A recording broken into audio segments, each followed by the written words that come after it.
a coach who's been around the block a lot of times here. Jim Toman's with us today. This was his second year at Middle Tennessee State University, Conference USA member. Great team name, the Blue Raiders. I'd be fired up to be a Blue Raider. It just sounds tough. You've got one heck of a long history of winning in collegiate baseball, man. 30 years at the D1 level, North Carolina State for 6 years where you played, 11 years assistant South Carolina with Ray Tanner, ABCA assistant coach of the year. That's a great honor. 9 years head coach of Liberty. Dude, 353 career victories. Come on, man. That's awesome. Yeah. Hey, that's a lot of years you're talking about. And the miraculous thing about it, I've been coaching for over 35 years, only 39 years old by that.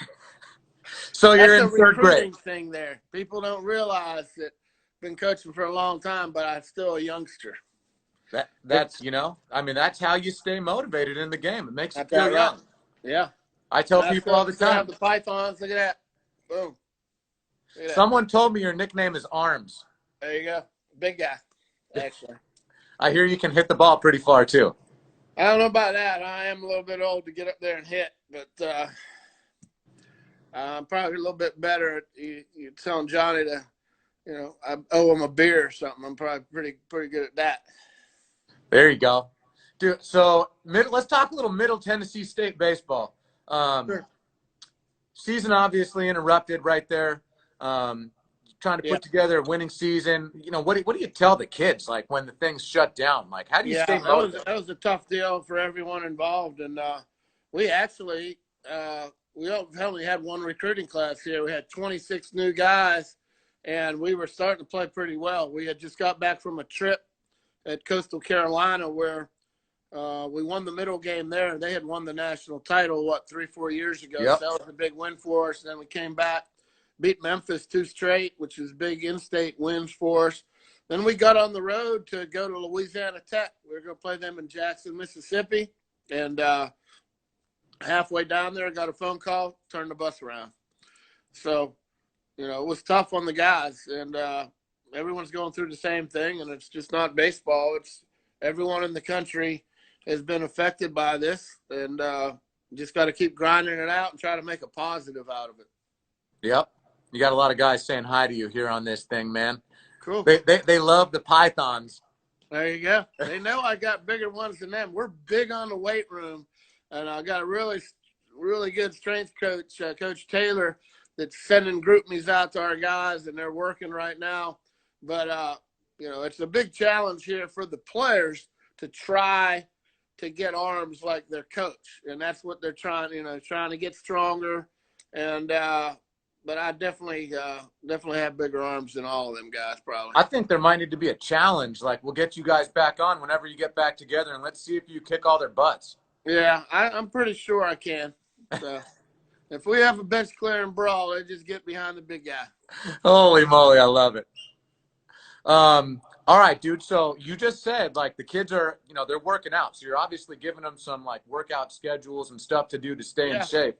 Yeah. Well, our strength coach is sending 2 or 3 different workouts. So, some guys have a gym they can go to, and other guys are making their own squat racks, or they're making their own mounds, portable mounds.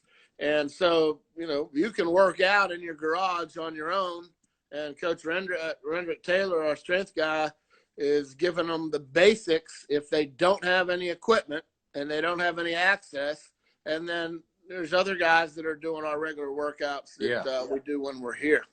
I didn't even really think about that yet, but I guess depending on where a player is, where one of your dudes lives, they've got access to different things. So I guess as some states open up gyms, some guys may not get a gym all summer. Who knows? Absolutely. Yeah. I mean, what are you hearing in terms of like the summer baseball season? You think, like, are they going to play? Well, there's still a few summer leagues that are going to try to play, but the main ones, in this neck of the woods, the Cape Cod League on the East Coast, they've shut it down, and they're, a lot of the other summer leagues are beginning to shut it down too. The Valley League in Virginia shut it down. I think the Coastal Plains League in the Carolinas are going to try to play maybe July 1st. But all that's up in the air. There's a few leagues left out there that are going to try to play, and it all depends on, what their governor says or what the president says or what the CDC says. That's way above my pay grade level. But I'm hoping they get out, in July and are able to play a little bit before they get back to campus. Yeah. Dude, are you aware that there's an Instagram called Jim Toman Fan Club? They're There checking is? in saying hi to you, man. Wow. I didn't know that. I don't have Instagram. I don't really know how to do that. I don't have Facebook. Don't know how to do that. I have a pretty good Twitter game going on, Brian, though. You ought to like me on that or get a follow out of you on that. But I will definitely follow you. I'll yeah. follow you on there. And I've seen, I looked this morning. I tried to Yeah, put together some stuff. You got some good. great content. Yeah. I have a pretty good Twitter game going for a guy that's a little bit older. I like it. And, dude, seeing some of those photos from Middle Tennessee State, I mean, Reese Smith Field, what an awesome place to play Absolutely. a game. We got a really nice facility. We got a really nice campus. A lot of people don't know we have a clubhouse here that's named after Steve Smith, who's our chairman of the board at Middle Tennessee. And they just redid the whole thing. We actually went from 1 TV to 9. So we're kind of big time right now. We've got an alumni wall on there. The guys come back and sign the wall and feel important when they come back to the program. We've got all kind of graphics up there. We've got indoor cages. We've got a little weight room back in the back. And it goes right out to the stadium. The stadium's nice. And our administration, Chris Massaro, just got us a $295,000 video scoreboard. Wow. And it got this year was our first year using it. Now we only had about 7 games, but at home. But it's a very nice scoreboard. I mean, the school's got a long-standing tradition of success with a lot of guys moving on into pro ball. Absolutely. I would imagine your alumni base loves having a guy like you in charge of this thing because you're bringing some fire and some energy in there, getting people involved. Yeah, and it's a really the history of Middle Tennessee State baseball. A lot of good players, a lot of OVC championships. Coach Sanford and Coach Peterson and Coach McGuire did a tremendous job. I'm kind of a newcomer coming in here.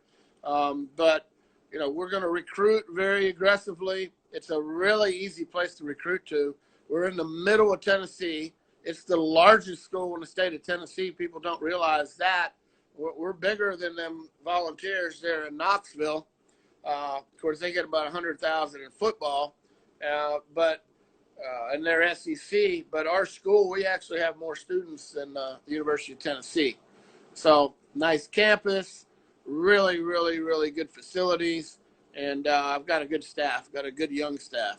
That's good. I mean, all that helps in that recruiting process. I mean, while we're on that, hey, we already know the big guns make for one of your guys, but what else are you looking for in a kid to come in? Yeah. Well, I like when they get off the bus if they look good and they pass the look test, and the chicks dig the long ball. So I like guys that hit the ball out of the park. However, we're trying to maintain what they did in this program, and it's always been a blue collar program. So the first thing we're looking for is blue collar grinders, guys that get after it, that kind of deal. I could probably talk to you about this stuff all day. This is awesome. Yeah. Chicks do dig the long ball, but you also got to pitch and play some D. So we got a really good pitching coach, and he's been all over the place. Cal Bunn, been at Clemson, been at Alabama, been at Indiana, and we're set there. We've got good arms, and we've only had that one recruiting class, but out of that recruiting class, there were like 26 guys. So it was like the biggest recruiting class in the history of the school. In that group, there's 15, 17 JUCO guys, and I like to call them JUCO bandits, even though they're not bandits. They're good kids, but they have a little bit of grittiness to them, and they're grinders, and they've been around a little bit. So we've got for only being here a year and a half, we've got a very experienced team, guys that have played a lot of baseball, and they're my type of guys. They got team first mentality. They grind it out. They'll listen to you. They're easy to develop. And the main thing is, you can get all the talent in the world, but you got to have that makeup too. So we're trying to get that makeup going.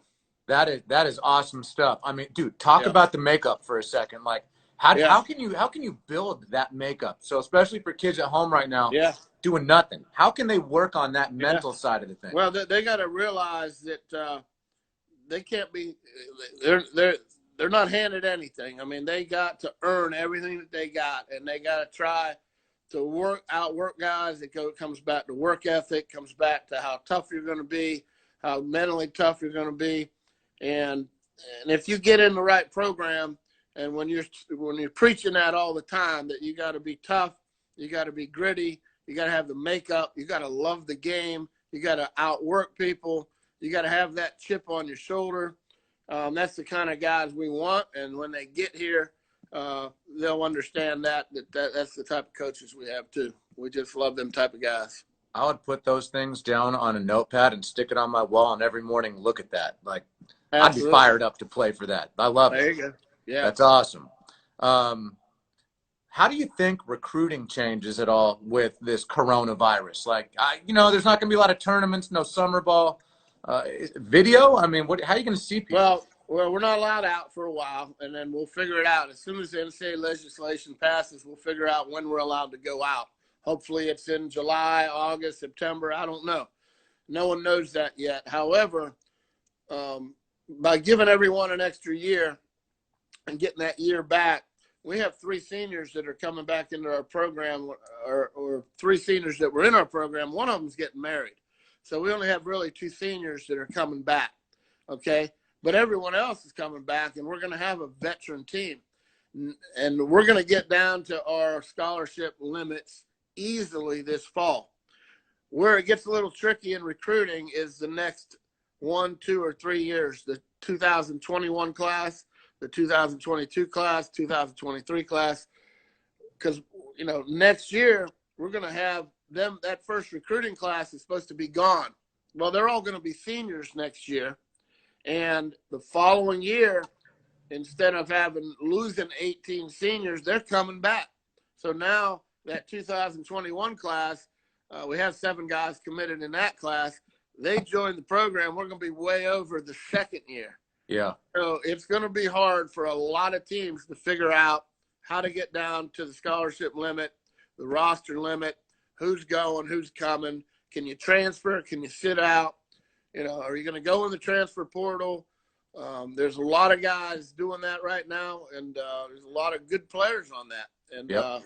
So we're trying recruiting-wise. It's going to be interesting and some teams will have a problem with this fall having too many players. My problem will be the following year when my seniors were supposed to, my guys were supposed to be seniors this coming year. They're going to be juniors again. Yep. So the following year, we're going to have way too many players. I think we'll see a lot of guys back at that JUCO level, right? I mean, yeah, some of them will go to JUCO, some of them will transfer. We're going to do the right thing with our guys. We're going to be up front with them, be honest with them, and try to honor as many scholarships as we can. But I think we're going to hopefully get a little bit of. We probably need a little bit more scholarship money. We probably need more slots from the NCAA, and we probably need a few more guys on the roster here. And it's not just for this year. It's going to affect 2, 3, 4 years down the line. So at some point, we've got to try to even it back up. But right now, it's until we know exactly what the legislation is, we really don't know what to do recruiting-wise. Yeah, it's going to be interesting stuff, and I guess to wait and see for the most part. Yeah. Hey, man, listen, I appreciate you coming on, Coach Toman. This has been an absolute blast. You got a lot of dudes out there still watching that want to see one more Python show before we hang up. I got the. Well, get them up. The right one. How about the left one? The left one's bigger. I don't know if you can see that or not, but I still got it in there, big guy. Your shirt's about to explode, man. Yeah, wanted to say, hey, the Easton bats this year, guys love them. Okay, we appreciate you guys. Greg Barton is our guy, and does He's a the great man. job getting us the information and getting us all the equipment here. But we had that game at Coastal Carolina this year and had 4 home runs in 1 inning. So uh,